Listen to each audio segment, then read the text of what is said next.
પાટણમાં ચોખા ભરેલી શંકાસ્પદ ખાનગી ટ્રક ઝડપાઈ। સમી પાસે આવેલ હોટલ પાસેથી ટ્રકને ઝડપી પાડવામાં આવી।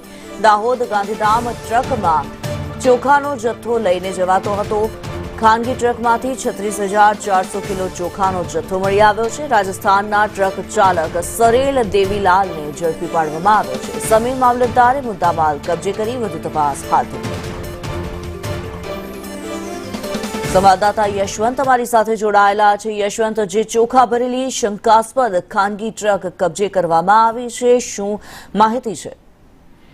किन्नरी जे रीतना गईकाले समी मामलतदार अने पाटण एसओजीनी टीमे जे रेड करी हती, जे तेमने बातमी मळी हती के जे समीना वराणा छे, वराणा पासे आवेल एक होटल छे, त्यां होटल पासे खानगी ट्रक छे जे राजस्थान पार्सिंगनी अने राजस्थानी ड्राइवर छे ते दाहोदथी भरीने एक चोखानो जे जथ्थो हतो 36,400 किलो ते गांधीधाम सुधी लई जतो हतो। जो तपासना अंदर प्राथमिक दृष्टिए तो आ सरकारी जे चोखा होय छे ते सामे आव्या छे, परंतु जो आ चोखा खरेखर सरकारी सामे आवे तो खूब ज मोटुं रेकेट सामे आवे तेवी शक्यता छे। कारण के तेना पाछळनुं कारण छे के जे ड्राइवर पासे बिल्टी हती ते बिल्टी पण क्यांक ने क्यांक नकली होय तेवुं साबित थाय छे। तेमां पण बे गुना थाय छे। एक तो ते चोखानो जथ्थो सगेवगे करवा मागतो हतो, मोटुं रेकेट चलावी रह्यो हतो अने साथे साथे बिल्टीनी नकली चोरी करवी, मतलब के क्यांक ने क्यांक सरकारने पण ते चूनो लगावी रह्यो तो स्वाभाविक रीते जे बिल्टीनो उपयोग नकली करवामां आवतो हतो ते जे खानगी आपणी जे सरकारी चेकपोस्टो होय छे ते चेकपोस्टोमां जे पोलीस तपास करती होय छे ते पोलीसना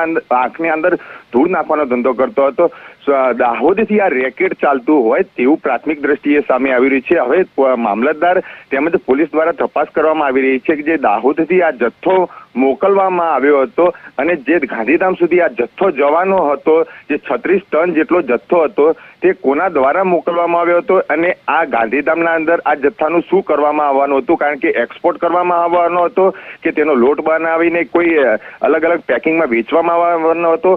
આ લોકો ખૂબ જ સાતીર હોય છે કિન્નરી, કારણ કે જે રીતના આ લોકો દાહોદમાંથી જે માલ સસ્તા અનાજનો માલ હોય છે તે સૌથી પહેલા તો તેમના ગોડાઉન હોય છે તે ગોડાઉનના અંદર લાવે છે અને બાદમાં તે તમામ બાબતનું પેકિંગ કરી અને સગે વગે કરવાનો પ્રયાસ કરતા હોય છે કિન્નરી।